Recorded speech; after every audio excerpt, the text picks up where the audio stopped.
नमस्कार सर, बहुत बहुत स्वागत है आपका। नमस्कार अंजू जी, जय हिंद, वंदे मातरम। बड़ी कृपा की आपने संवाद का अवसर दिया। वंदे मातरम।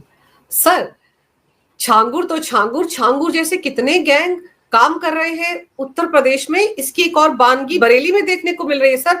वहां पर भी बड़े अजीबोगरीब तरीके से शारीरिक तौर पर जो अक्षम लोग हैं उनका धर्मांतरण किया जा रहा था। आपने बिल्कुल सही कहा। बड़े मियाँ छोटे मियाँ, सुभान अल्लाह। अभी तो हम लोग छांगुर की ही चर्चा कर रहे थे। अब बरेली का भी एक ऐसा ही धर्मांतरण गिरोह आया है, जहां छांगुर भारत के 579 जनपदों में 10 राज्यों में क्रियाशील था। 500 करोड़ का वारा नारा किया, 40 बार विदेश गया।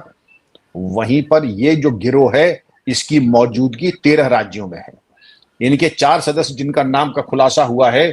अब्दुल मजीद ये मदरसा चलाता है, सलमान आरिफ और फहीम, और एक इसमें नाई है और एक इसमें दर्जी है। फहीम जो है वो दर्जी, ये नाई का काम करता है। और अगर आप इनको देखें, सलमान जो है वो बार्बर है।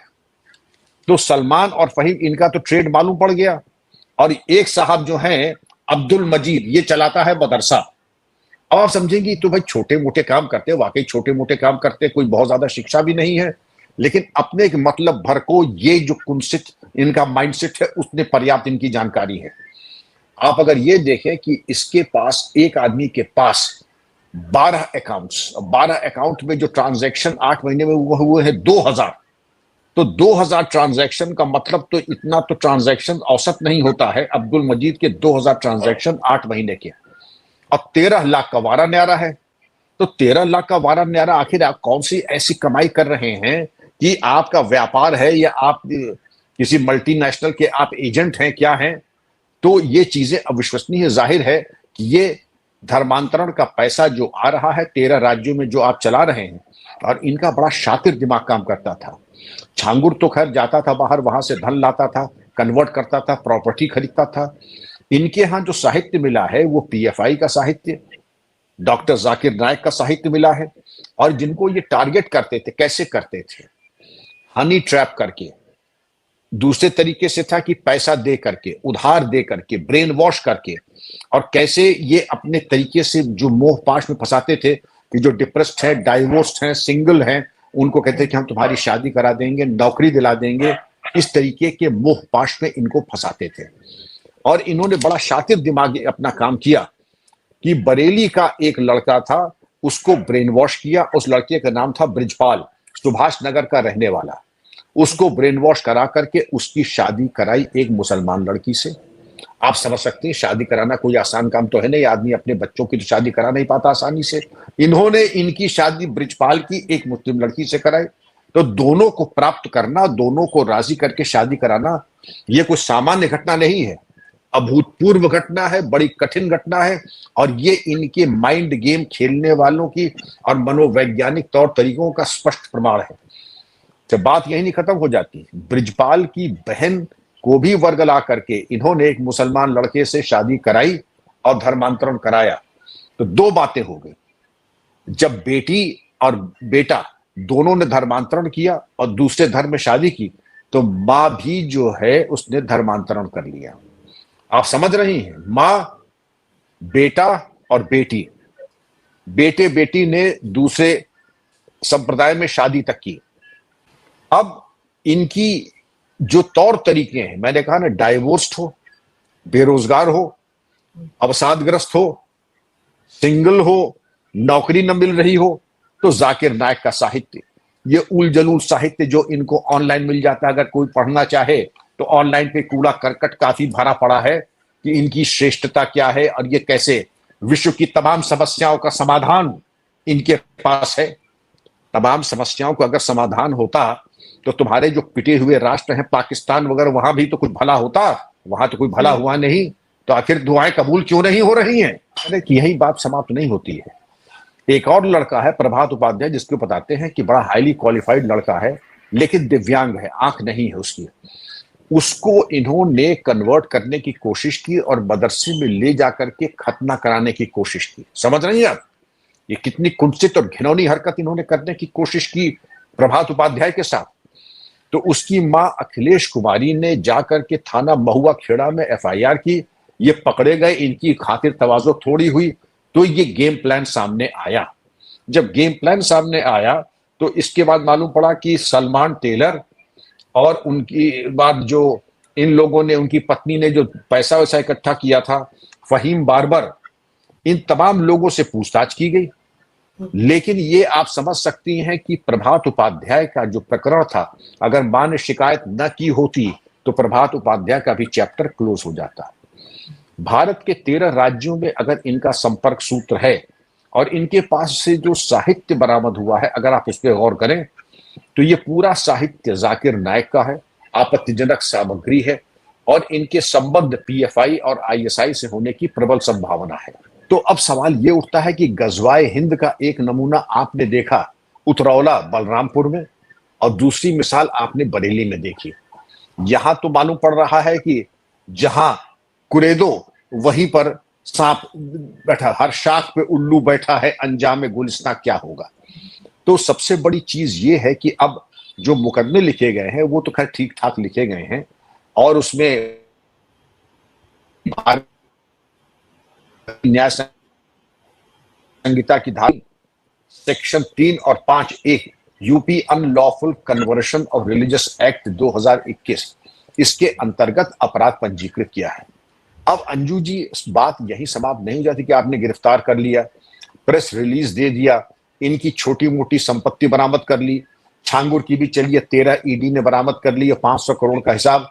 लेकिन अगर आप पहले हम वहां जाएं, उतरौला जाएं, बलरामपुर में, अभी जो इनकी कमर तोड़ना चाहिए था, अभी इनकी कमर टूटी नहीं है, सांप अभी अधमरा है, तो बलरामपुर वाला भी और बरेली वाला भी। अब अधमरा क्यों है उसको मैं बताता हूं। अगर आप इनको पूरा सत्यानाश करना चाहती, मैं ये जानना चाहूंगा कि अब तक इनके ऊपर रासुका क्यों नहीं लगी है। ईडी ने तो 13 संपत्तियां बरामद की हैं, लेकिन उत्तर प्रदेश गैंगस्टर अधिनियम की धारा 14(1) के अंतर्गत जो बाकी संपत्तियां हैं वो भी बरामद हो सकती हैं, क्योंकि ईडी बरामद करेगी केवल वही उन्हीं को जो मनी लॉन्ड्रिंग एक्ट की परिधि में आती हैं। ईडी केवल उनको देखेगी, लेकिन गैंगस्टर एक्ट की कोई संपत्ति, न उसमें 1 करोड़ का प्रतिबंध है, न उसमें यह प्रतिबंध है कि ये केवल मनी लॉन्ड्रिंग या धन शोधन के काम में इस्तेमाल हुआ है। तो गैंगस्टर एक्ट की जो उसका जो स्कोप है वो आपका इससे कहीं ज्यादा है पीएमएलए से। तो ईडी ने अपना काम कर दिया, प्रेस रिलीज दे दिया, लेकिन मैं उत्तर प्रदेश शासन प्रशासन से पूछना चाहूंगा कि जो बाकी संपत्ति है, आपने तो अभी 200 करोड़ का या 250 करोड़ का हिसाब दिया, बाकी 150 और 200 करोड़ का हिसाब कब आएगा? बाकी संपत्तियों का क्या होगा? उस थाना अध्यक्ष का जिसने इकोना में 10 करोड़ की संपत्ति ली, उसकी संपत्ति कब कुर्क होगी? जिन अधिकारियों ने नूरा कुश्ती करके छांगुर को छांगुर बनाया, उन अधिकारियों के ऊपर कार्रवाई कब होगी? उनके ऊपर गैंगस्टर एक्ट, रासुका और उनका डिसमिसल कब तक होगा? अभी तक हम लोग अंजू जी बात कर रहे हैं कि अधिकारियों के ऊपर कार्रवाई नहीं हुई है। मैं ये जानना चाहूंगा कि डिस्ट्रिक्ट मजिस्ट्रेट अरविंद सिंह की आख्या जो 150 पन्ने की थी सार गर्भित, उसके ऊपर कार्रवाई क्यों नहीं हो रही है? या तो अगर अनर्गल रिपोर्ट है तो अरविंद सिंह जी के ऊपर कार्रवाई कीजिए, और अगर उनकी रिपोर्ट पे कोई तथ्य हो तो उनके आधार पर कार्रवाई होनी चाहिए। और पूरी श्रृंखला, जिस थाना अध्यक्ष ने करोड़ों की जमीन ली, जिन लोगों ने इसकी मदद की, क्या अनुच्छेद 311 संविधान के अंतर्गत ऐसे अधिकारी सेवा मुक्त नहीं होने चाहिए, बर्खास्त नहीं होने चाहिए? बलरामपुर प्रदेश और देश कुर्बानी मांग रहा है। इस तरीके के लोग जिन्होंने पीठ में खंजर भोंका है भारत के, सनातन के, उनके प्रति कैसी उदारता? अगर उनके प्रति आप उदारता दिखा रहे हैं तो अपने बच्चों का भविष्य और उनकी मुस्कुराहट छीन रहे हैं, जिसका कोई औचित्य नहीं है। जैसे आपने भी कहा ना कि जहां खुदाई करो वहां पर इस तरह के लोग मिल रहे हैं, तो ये शासन प्रशासन या राजनीतिक संरक्षण के बिना तो संभव ही नहीं है। अगर 13 राज्यों में ये बरेली वाला गैंग फैला हुआ है, छांगुर 10 राज्यों में फैला हुआ है, करोड़ों की संपत्तियां आ रही, करोड़ों की फंडिंग आ रही है, बेहिसाब ट्रांजैक्शंस हो रहे खातों में, तो सर ये कहीं ना कहीं तो इसके तार उन लोगों तक पहुंचते हैं, उन पुलिस अधिकारियों तक पहुंचते हैं जो इनको संरक्षण दे रहे हैं, जिन पर कार्रवाई नहीं हो रही है। सही निष्कर्ष, बिना सपोर्ट सिस्टम के, बिना संरक्षण के छांगुर बन नहीं सकता था, बरेली का गिरोह चल नहीं सकता था। अगर ये चले हैं, इन्होंने उड़ान भरी है, इसके पूरे पीछे एक एक बहुत ही निकृष्ट किस्म का भ्रष्टाचार, जिसको मैं कहता हूं कि राष्ट्र विरोधी मैं कहूंगा, देशद्रोही कहूंगा। अब आज मैं कोई शब्द रोकूंगा नहीं, क्योंकि हम लोग 2-3 इसके बारे में चर्चाएं कर चुके हैं, और मैं चाहूंगा और इसको टैग करूंगा मैं आपके इस प्रोग्राम को, योगी जी महाराज को और सरकार को। कदाचित ये बातें वहां पहुंचेंगी तो कार्रवाई होगी। अब तक कार्रवाई क्यों नहीं हुई? हम किस दिन का इंतजार कर रहे हैं कि 4 छांगुर और निकल आए, बरेली ऐसे मजीद 4 और निकल आए?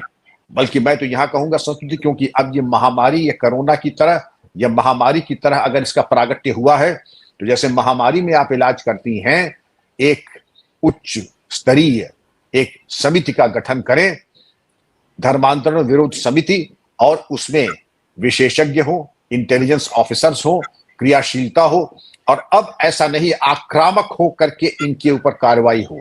अभी सूचना संकलन किया जाए, कार्रवाई हो, और डे टू डे बेसिस पे, जैसे आज होता था कि आज इतने संक्रमण के केस पकड़े गए, इतने ठीक हुए, इतने का निस्तारण हुआ, डे टू डे बेसिस पे आपको ये कहना होगा इतने जनपदों में इतने लोग प्रकाश में आए, इतनी संपत्ति आपने कुर्क की, इतने लोग जेल में गए, इतने लोग मुठभेड़ में मारे गए। और ये स्पष्ट होना चाहिए, जिन लोगों ने सरकारी जमीन पर, भले ही आपका सादुल्ला नगर थाना, चाहे आपका बलरामपुर का हो, उतरौला का, या आपकी अन्य जमीनें जो इन्होंने कब्जे की हैं, उसके बारे में, बरामदगी के बारे में हम क्या कार्रवाई कर रहे हैं? ये मान के चलिए कि बाढ़ का पानी हमारी नाक तक आ चुका है, थोड़ी सी देर और है जब तबाही आ जाएगी। और इस तबाही को दूर करने के लिए अंजू जी ये परम आवश्यक है कि अब हम जाग जाएं और एक समिति का गठन करें, हाई पावर्ड, जिसका केवल एक काम होगा, जो धर्मांतरण गिरोह हैं उनको चिन्हित करके निष्क्रिय करना, और चाणक्य की तरह से खोद करके जड़ में मट्ठा डाल करके उनको नेस्तनाबूद कर देना। और इसमें अगर जरा से भी कोई हीला हवाला होगा, जो ऐसे लोग हैं कि ये हमारी अमानत है, तो जो हमारी अमानत उनको भी भेजिए जेनूनी के साथ, क्योंकि ये आपकी अमानत जो है ये देशद्रोही है, और जो देशद्रोही का सपोर्ट करता है, सहयोग करता है, ऑक्सीजन दिलाता है, ऑक्सीजन देता है, उसका भी स्थान सलाख के पीछे इन्हीं के साथ है। सर, मदरसों का कितना सारा इतिहास हमने देखा है। कहीं पे नकली नोट छप रहे थे, कहीं पर हथियार छिपा कर रखे गए थे, और अब आप देखिए कि ये जो एक उपाध्याय नाम से बच्चा है या टीचर है, उसका जो आपने बताया कि देख नहीं सकता है, उसको भी, उसका खतना करने के लिए भी उसको मदरसे में ले जाया गया। तो मदरसों में हो क्या रहा है सर? बहुत सारे मदरसों को तो बंद किया गया था, तो अब तो सारे के सारे मदरसे जो है उन पर नजर रखने की जरूरत है। उनके अंदर सही मायने में क्या चल रहा है, पढ़ाया जा रहा है बच्चों को या नहीं पढ़ाया जा रहा है, या इस तरह के धंधे चल रहे हैं, इसकी तो कहीं ना कहीं से पुलिस प्रशासन को बड़ी सख्ती से मुआयना करना पड़ेगा। अंजू जी, केवल सख्ती से कार्रवाई नहीं, आप ये समझे कि जो मदरसे या कोई भी पूजा स्थल या कोई भी स्थान जहां समाज विरोधी, राष्ट्र विरोधी गतिविधियां हो रही, खासकर नकली नोट छप रहे हो, राष्ट्र विरोधी गतिविधियां हो रही हैं, राष्ट्र विरोधी लोगों को तैयार किया जा रहा है, धर्मांतरण हो रहा है, इस धर्मांतरण को भी मैं गजवाए हिंद और राष्ट्र विरोधी गतिविधि मानता हूं। ऐसे लोगों को तो ये मान के चलिए, उस मदरसे पे तो बुलडोजर चल जाना चाहिए, उनके संचालकों को सलाह के पीछे होना चाहिए। ये जो जितने भी घटनाक्रम हो रहा है, इसमें आजीवन कारावास का प्राविधान है। कम से कम जितना बरेली वाला गिरोह है, छांगुर वाला गिरोह है, नकली नोट वाले हैं, इनको तो कम से कम इतनी कृपा तो हम अपने आप पर कर लें कि इनको फास्ट ट्रैक कोर्ट में डाल के 30 दिन में इनको सजा करा करके आजीवन कारावास कराएं, जिससे कि इनका अंतिम संस्कार सलाख के पीछे हो। योगी जी ने कुछ को मिट्टी में मिलाया, लेकिन वही जो मिट्टी में जो मिलाए गए थे, वही सलूक इनके साथ भी होना चाहिए था, क्योंकि दोनों में कोई गुणात्मक कोई अंतर नहीं है, क्वालिटेटिव डिफरेंस नहीं है, दोनों एक जैसे सिक्के के दो पहलू हैं। वो सीधे अपराध करके करते थे, ये थोड़ा बुद्धि लगा करके ऐसा अपराध करते हैं जिसमें थोड़ा सा सोफिस्टिकेशन है, लेकिन दोनों का ट्रीटमेंट बराबर होना चाहिए, सभी को मिट्टी में मिलना ही चाहिए। सर, आपको याद होगा अभी कुछ साल पहले, 2-2.5 साल पहले, एक मौलाना उमर गौतम आया था, वो भी धर्मांतरण करता था मूक बधिर बच्चों का। नोएडा में भी एक आश्रम था जहां पर उसने ये सारा खेल खेला था। आज वो सलाखों के पीछे है। तो ये सब कुछ भी तो योगी राज में हुआ है ना, और ये मामले भी योगी राज में ही सामने आ रहे हैं। तो मुझे तो ये लगता है कि ये पता नहीं कब से अपना धंधा चला रहे थे, कम से कम अब जाकर इनके खुलासे तो हो रहे हैं। हमको समझ में तो आ रहा है कि नाई की दुकान या दर्जी जो कपड़े सिलता है, वो सब लोग किस तरह से इस खेल के हिस्से हैं, बहुत इंपॉर्टेंट रोल प्ले कर रहे हैं सोसाइटी में, क्योंकि ये ऐसे लोग हैं जिनके पास हर कोई जाता है, बाल काटते काटते उसका ब्रेन वॉश कर देते होंगे।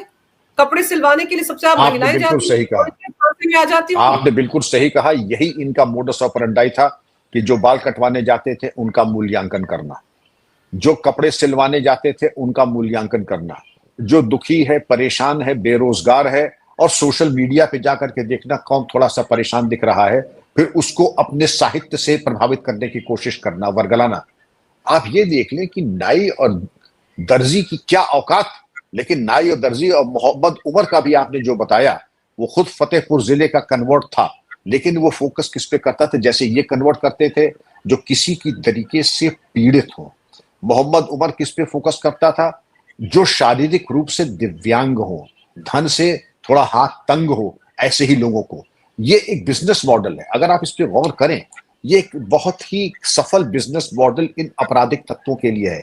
हमारी जेब में 4 पैसा नहीं चाहिए, हम दीन की सेवा करेंगे। कैसे करेंगे?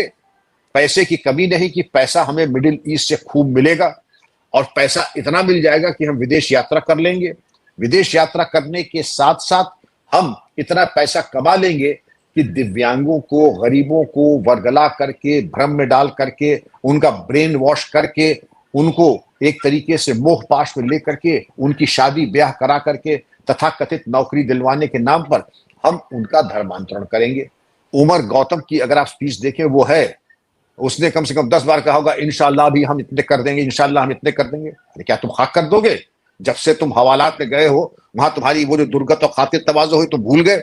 मौलाना उमर गौतम तो एक है, और एक कोई आजमगढ़ में एक नए उभरते हुए कलाकार, कभी हम लोग चर्चा करेंगे, कोई हुदा साहब हैं, अब ब्रिटिश नागरिक हो गए हैं, आजमगढ़ में भी उन्होंने बहुत बड़ी तंजीम शुरू की है, और वो तंजीम शुरू करके वो कहते हैं कि अब ग्रेट ब्रिटेन में तो अब हर जिले में हमारी तंजीमें चल रही हैं। आप सुन रही हैं, अभी तो यहाँ पे कम जो है इन्होंने कृपा की है समाज के ऊपर, अब उनकी कृपा जो है इंग्लैंड में बरस रही है, यूरोप में बरस रही है। मतलब आप चाहते क्या है हुदा साहब? और हुदा साहब तो एक है, और हुदा साहब के अलावा उमर गौतम का नाम आपने लिया, आपने इनकी चर्चा की, जो हमारे फहीम हैं, फहीम के साथ साथ सलमान हैं, अब्दुल मजीद हैं, तो ऐसे तमाम जो लोग हैं इनको निष्क्रिय करना बहुत जरूरी है, क्योंकि ये ऐसे ही वातावरण में पलते पड़ते हैं, समाज के भोले भाले लोगों को वर्गलाते हैं, लोगों को। लेकिन अब आप ये देखें कि जो दिव्यांग प्रभात उपाध्याय था, उसकी मां ने हस्तक्षेप न किया होता तो आज इतिहास दूसरा था। उसको तो बेचारे को ले जाके मदरसे में उसके साथ तो बहुत ही अमानवीय कृत्य कर रहे थे। भला हो इनका, हमारे लॉ इन्फोर्समेंट एजेंसीज का और माता जी का, कि उन्होंने सीधे समय पर हस्तक्षेप किया और समय रहते ही उसमें कार्रवाई हो गई।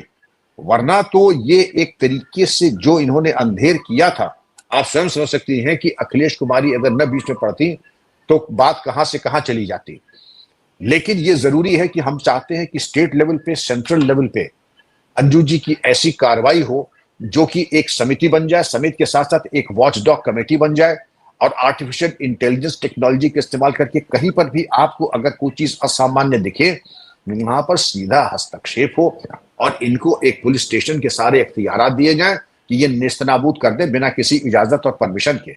वरना ज्यादा इसमें अगर 3-5 और इन्वेस्टिगेशन तू चल मैं चल और ज्यादा इसमें करेंगे तो मान के चलिए कि फिर हमारे यहाँ एक बहुत सशक्त लॉबी है जो इनके बचाव में खड़ी हो जाएगी। अरे बेचारे हमारे बेगुनाह नौजवान, गरीब, ये दर्जी और ये मोची और ये टेलर, इनकी क्या औकात है नाई की। लेकिन हकीकत यह है, ये जहर के बुझे वो तीर हैं जिन्होंने कितने लोगों का, मासूमों का घर उजाड़ा और तबाह किया है। सर आप ये सोचिए कि लव जिहाद और धर्मांतरण को पहले कोई मानता ही नहीं था। अगर आप पिछले 6-7 साल से पहले का की राजनीतिक मंशा देखें तो इनके ऊपर सवाल उठाए जाते थे कि लव जिहाद कुछ होता ही नहीं है, धर्मांतरण होता ही नहीं है। कम से कम अब योगी राज के आने के बाद ये सब खुल तो रहे हैं। अब लव जिहाद के लिए कानून तो बना, एंटी धर्मांतरण भी कानून तो बना। सर पहले तो इसकी चर्चा ही नहीं होती थी। अंजू जी तब भी आलोचना करने वाले थे और आज भी आलोचना करने वालों की कमी नहीं है। अभी आपने देखा होगा 3 दिन से एक मोहतरमा है जो पहले वुमेन्स कमीशन की चीफ थी, नाम मुझे याद नहीं आ रहा है, उन्होंने कहा आखिर हम लोग भी तो इंसान है, बांग्लादेशी अगर आ रहे हैं हम कैसे कहते कि आप मत आइए, वो भी तो इंसान है, उनके भी तो कुछ होगा। सईदा हामिद से कहिए इतनी मोहब्बत है तो अपने घर में ले जाके 1-2 रख लो, पाकिस्तान में ले जाओ। बांग्लादेश में छोड़ दो, कुछ तुम्हारे जो अन्य मुल्क है 57, वहां कुछ भेज दो, वहां एक नहीं जाएगा। और दूसरे देशों की छाती पे जाके मूंग दलोगे और मानवाधिकार की बात करोगे तुम। घर में एक तुमसे रखा ना जाए और दूसरों को तुम शिक्षा दे रही हो कि मानवाधिकार की बात करो। ये वो लोग हैं जो फैशन स्टेटमेंट के तहत इस तरह की बातें करते हैं। तो सईदा बाजी, सईदा आपा, आप जरा कह दीजिए पड़ोस के राष्ट्र एक लेकर के दिखा दें। आपके जो 57 मुल्क है वहां एक लेके दिखा दें। लेकिन भारत जो है वो ऐसा अनाथालय है, ऐसा धर्मशाला है कि दुनिया में किसी का कोई ठौर ठिकाना अगर ना हो तो हिंदुस्तान में अपनी बपौती समझ के, खाला जी का घर समझ करके यहां आके छाती पे मूंग दलेगा, सरकारी अनुदान पिएगा। आपको, आपके परिवार को, हमें, हमारे परिवार को मिले या ना मिले, लेकिन ये जो है नोच के खाने के लिए बेकरार बैठे हुए हैं। तो सईदा जी, बेहतर ये होगा कि पहले आप अपने आंख के आगे काला चश्मा उतार दें। भारत पहले भारतीयों के लिए है, राष्ट्र विरोधियों के लिए नहीं है। और जो राष्ट्र विरोधियों के साथ खड़े हैं उनको अब चयन करना पड़ेगा कि भारत में रहेंगे या भारत से कहीं और जाने का उनका मन बन रहा है। जैसे ये नजमुल हुदा जो आजमगढ़ वाला है, बात करेगा, आजमगढ़ में पहुंच गया है, इंग्लैंड वहां का पासपोर्ट ले लिया है, वहां तंजीमें आप भी चलाओ जाकर के, सईदा आपा वहीं जाओ। ये दोहरे मापदंड जो कि कुतर्क है, इसका कोई वो नहीं है। ये बिल्कुल फैशन स्टेटमेंट और इमोशनल ब्लैकमेल कार्ड खेलने वाली बातें हैं। और काफी हम लोग हजारों साल से इनके धोखे में और इनके वर्गलाने में आ गए। अब नहीं होगा। ये जागा हुआ भारत है, यहां इस तरह के दोहरे मापदंड नहीं चाहिए। जिनको इतना प्रेम है बांग्लादेशियों से, वो बांग्लादेशी चले जाए, वहां सेवा करें, लेकिन रिमोट कंट्रोल से आप सेवा की बातें करें और रिमोट कंट्रोल से आप उपदेश की भाषा बात करें और ये उम्मीद करें कि भारत जो है कि आपके खाला जी की जागीर है, वो अब नहीं रहेगी। बिल्कुल सर, एक इकोसिस्टम है जो इनके साथ हमेशा उठ खड़ा होता है। अभी तो ये जो बरेली वाला गैंग है, इसके लिए भी रोने गाने वाले सामने आ जाएंगे। छांगुर के लिए तो रोग आ रही थे, लेकिन मैं ये मानकर चलती हूँ कि कम से कम जांच एजेंसियां इनको बेनकाब तो कर रही हैं। जो बातें पहले पर्दे में ढकी छुपी होती थी, किसी को पता ही नहीं होता था कि मदरसों में क्या चल रहा है, अब कम से कम पता तो चल रहा है वहां क्या हो रहा है। लेकिन आपने सर इस विषय पर जो बहुत ही विस्तार से जानकारी मेरे दर्शकों को दी, आपका बहुत बहुत धन्यवाद। नमस्कार, भारत माता की जय हो, वंदे मातरम, जय श्री राम। नमस्कार अंजू जी, वंदे मातरम, जय श्री राम।